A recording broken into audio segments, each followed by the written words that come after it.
ما كان إلا حاجة واحدة لتحل مشاكل الأرياف، مشكل الأرياف هو الثورة الزراعية.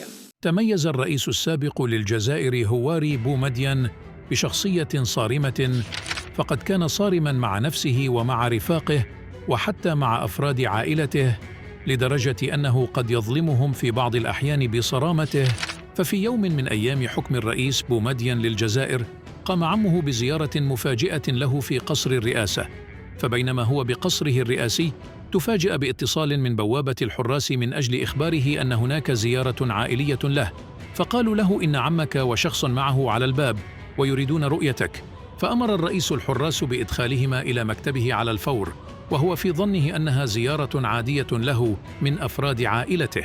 دخل عندئذ العم وصديقه إلى مكتب الرئيس فوجده بانتظاره، ثم رحب بهما واستقبلهما أحسن استقبال، لأنها كانت بمثابة الزيارة الأولى له من أحد أعمامه. فرح كثيرا وقال لعمه: لقد زارتنا البركة يا عمي، متفقدا لحاله ولحال العائلة.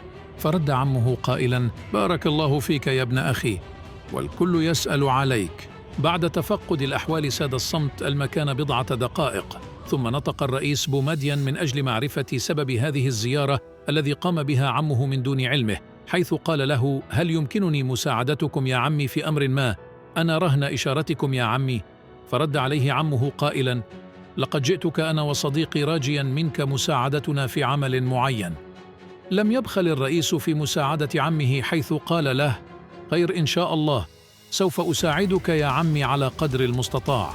فاستهل عمه الذي كان فلاح في طلبه، معتقدا أن الرئيس سوف يساعدهم في أمرهم من دون تردد، حيث قال له: أنا في حاجة إلى جرارة من أجل الفلاحة، لذلك أريد منك تتوسط لي بسلطتك مع جماعة الفلاحة من أجل تسوية الملف وتسهيله.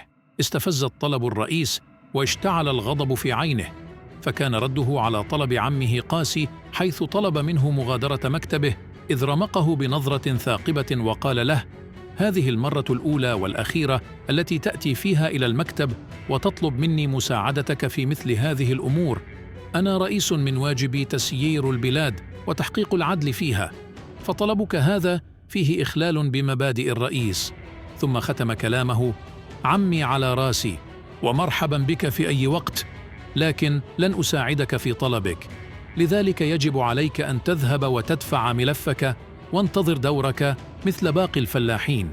رفض بومدين مساعدة عمه في الحصول على الجرار احتراما لخصاله ومبادئه، على الرغم من الجزائر في ذلك الوقت كانت تنتج أحدث وأجود أنواع الجرارات في عهد بومدين، وكانت تدعم الفلاحين بهم في منظومة الدعم الفلاحي والإصلاح الزراعي حسب الاستحقاق، حيث كان الفلاح يقدم طلبه إلى المنظومة وينتظر مدة معينة لغاية الوصول إلى دوره ويأخذه بشكل عادل.